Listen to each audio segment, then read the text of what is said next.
Hey guys, this is Sari Torres from the Pixel Slayers, and we're going through some of our games recently and realized we've quite the extensive Japanese game collection. Don't worry, it's a lot more than this.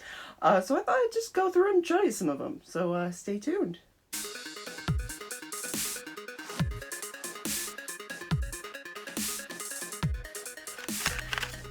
So when deciding how to do this, I figured I would go by system in chronological order. Sort of. Some of them might be sort of off, but mostly chronological order by system. So we don't have a ton of Japanese Game Boy games. We don't have any for the Famicom. But we do have these two Sailor Moon games. You will notice I love Sailor Moon games.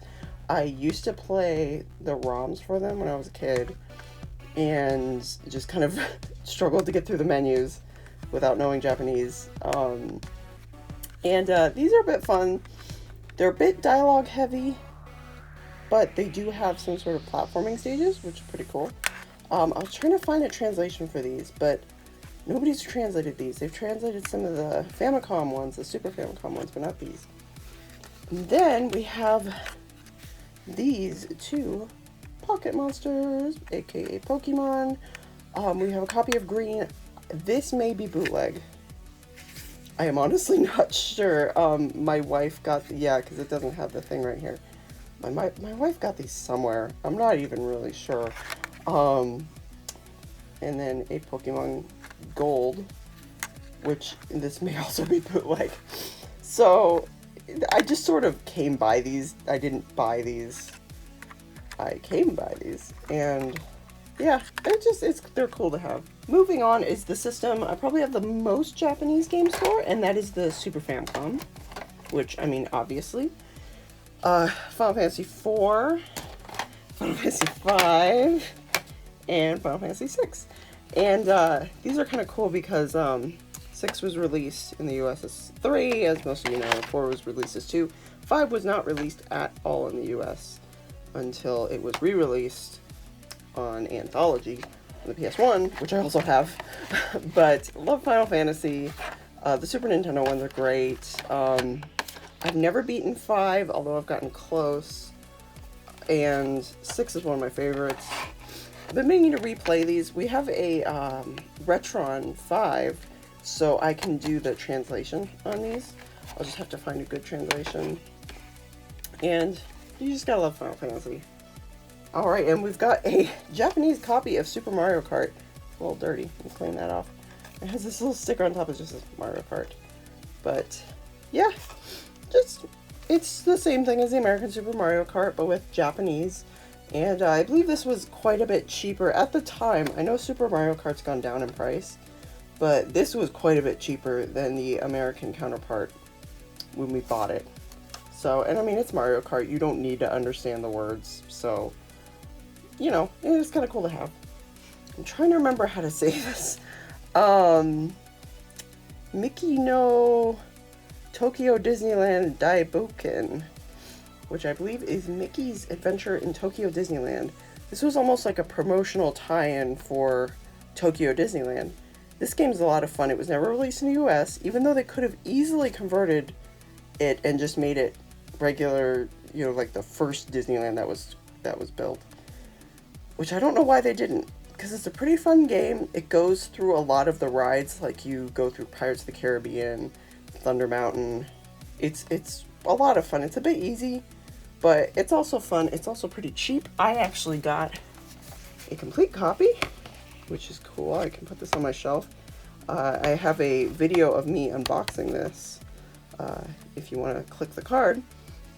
And the rest of the Japanese Super Famicom games that I have are all Sailor Moon, because I love Sailor Moon. So we got these. This is a puzzle game. This is a arcade style fighter. This one I actually have the box for, which I was so happy to find this at a local video game store, which was amazing, and it was a great price. Unfortunately, though, the manual is just kind of torn to shreds. None of the pages are connected, but it is still cool to have it. And just the box art is cool. This is This one's kind of a bit like Street Fighter, but with Sailor Moon. I'm not going to linger too much on Sailor Moon in case you don't like Sailor Moon. They're mostly puzzle games or arcade fighters, save for this one, which is actually a turn-based RPG. Another story. I have a good translation for this that I used with my Retron 5 and beat the whole thing. It was great. I loved it. I have the manual for it, which is awesome. There's a lot of great artwork in this game. It's wonderful. I love it.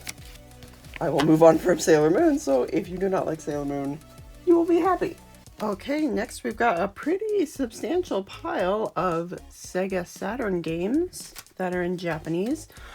This system notoriously did pretty poorly in America, but it did pretty good in Japan. So that means there's a lot more copies of the Japanese versions, which means, if you can remember your supply and demand from your high school economics class, that these are cheaper. So we have quite a few, probably about 3/4 of our Sega Saturn collection are these Japanese copies. You'll notice they don't have the long case either. This is Virtual Cop 2, a pretty fun light gun shooter. We do have the light gun that goes with this. And quite a few of these are light gun games. We've got House of the Dead. I honestly don't prefer this version. It's a little flashy, literally. It's just like flashes of light over and over. I don't know.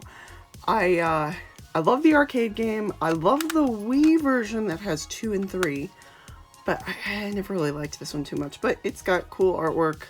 It's a cool game still. This is probably one of our favorite of all of our Saturn games. Marvel Superheroes vs. Street Fighter. And gosh, the 2D graphics on this are just wonderful.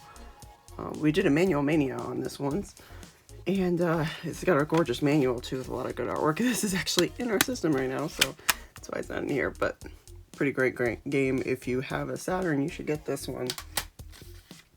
And Knights. Obviously, no Saturn collection would be complete without Knights. It's a Dream Paradox. Yep, this still has some sort of Japanese label on it. That's interesting. Yeah, fun game, really different. And of course, created by Sonic Team. Last Bronx. This is sort of it's a fighting game. It's alright. I don't know. I like this one, but I don't know. I never got super into it. And that could just be a personal thing, but some of the characters have weapons to fight with. They try to shake things up a bit. I honestly need to play this a bit more to get a good opinion on it, but that's Last Bronx. Guardian Heroes. This, I believe, yeah, it's sort of a arcade style beat 'em up. I need to play this with my wife. It's got 2-player co-op, and we love that kind of stuff. As you can see, got this for $12.50 at our local video game store, Bookman's. Love Bookman's. Oh no, this is falling out. That is bad. Guardian Heroes is the name of the game, and it's pretty cool. Fighters Mega Mix. This game is well known for being a bit wacky. You can fight as a lot of different Sega characters, including a car. I don't know if that's on here, but you actually like walk around on the back 2 wheels of the car. It's kind of interesting. And then you can see, if that's Akira from Virtua Fighter. So, pretty cool game. Panzer Dragoon Zwei, which is Panzer Dragoon 2.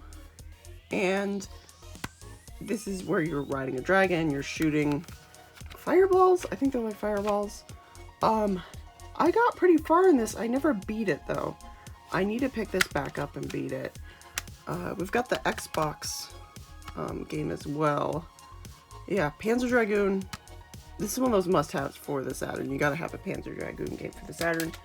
And to complete it all off is another light gun shooter, Area 51. We did an entire Let's Play of this game. Me and my wife co-op. It was actually one of our first videos. And if you love the arcade version of Area 51, this is pretty much the same thing. But you can play it at home and not waste all your quarters. I'm now on this N64, and a lot of N64 games are much cheaper if you get the Japanese version.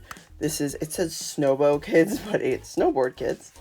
And what we do is we put the English back on the Japanese front that has the chip on it. This is actually our first video that we ever made 2 years ago, was how to do this. And so check that out if you want, but many N64 games are cheaper if you get their Japanese counterparts. We did the same thing for Mario Kart 64 and Kirby 64. I just beat Kirby 64 this year and liked it a lot. Yeah, some great games. And funny story behind this one, I actually saw this on eBay and I thought, wow, Mickey Mouse Tetris. I've never heard of that. It must have only been released in Japan. I got it, and it turns out this was released in the US. I just didn't know. So, but I have the Japanese version. It's fun. I've never been able to beat it. I've gotten to the final boss several times. Just can't beat the story mode. That darn Pete. But quite a bit of fun. It's Tetris with a twist. Yeah, check it out. Okay, next we have Nintendo DS. So the original DS was region free, so you can actually play Japanese games on your original DS. This is Taiko no Tatsujin, something. Daiboken. It's always Daiboken, which I think means adventure. Unfortunately, it did not come with the special styluses, but it was quite a bit more expensive to get it with the styluses, the special edition ones. And this is a drum game, if you've never heard of it. They did have an English version for PS2, oddly enough. And they just released a Switch one, but I think it may be digital only. The Switch one you can get Japanese physical, but I don't know if you can get it in English physical. But it's a lot of fun. You use the styluses as your drumsticks. If you like rhythm games, this is right up your alley. Very cool. This game I kind of bought on a whim because it was really cheap, and I thought the penguin was really cute. It's a sort of side-scrolling game, platformer. I'm not even completely sure because I haven't really tried it yet. I need to get to this one. But it looks like a lot of fun. It's got the cute penguin in it. For some reason, he's dressed up like Elvis. Well, let's just go along with it. It was cheap and it had a cute penguin on it, so I bought it. Those are my only two Japanese DS games. Okay, and this is a game that I got really cheap. And it's just so random. I love it. It is a Japanese horse racing game called Derby Time. The PSP was also region free. So yeah, I've got Derby Time. I've never played it, but I got it really cheap. And it's just a weird thing to have on my shelf. And I love it. So that's Derby Time. Moving on to the sequel to the PSP is the Vita. The only 3 games I have for this are the 3 Persona dancing games. The only 3 Japanese Vita games, that is. And Persona 3, Persona 4, and Persona 5, the dancing ones. These are all super fun rhythm games. Trippy visuals. I love this kind of stuff, and I love Persona, so why not? The Vita was also region free. So that's great. A lot of these games are cheaper. I know at the time that I bought these were the cheaper ones to buy. And they're super cool. They're super fun. Finally, I have one game for the Switch that is Japanese, and that is Phoenix Wright Trilogy. So this released in the US digital only, and in Japan it got a physical release. And the cool thing about many, not all, but many Japanese Switch games is that when you put it in the system, it immediately switches to English if it can tell that it's an American system. So yeah, I got the physical edition. The moment I put it in my Switch, it installed it and immediately set it to English. And that's super cool. I did a video on these, so if you want to check that out. It isn't all of them, but there are quite a few that do that. And this was about 30 bucks, which is almost... it's like slightly more than the digital version. So why wouldn't you get this? You get this cool Japanese artwork. It's great. And I'm really happy to have this. I want to get more Japanese Switch games for my collection, but this is the only one I got so far. I also have some neat Japanese video game collectibles. This is a Pokemon soundtrack from the 90s. It's got this really cool artwork where it sort of morphs in from here, and it's got all 151 Pokemon here, and a pretty cool art book. I did an unboxing of this a while back, so I'll put a link to that. My brother got this for me right when internet shopping was kind of starting, and I just thought this was the coolest thing in the world when I got it. I was maybe about 11 or 12.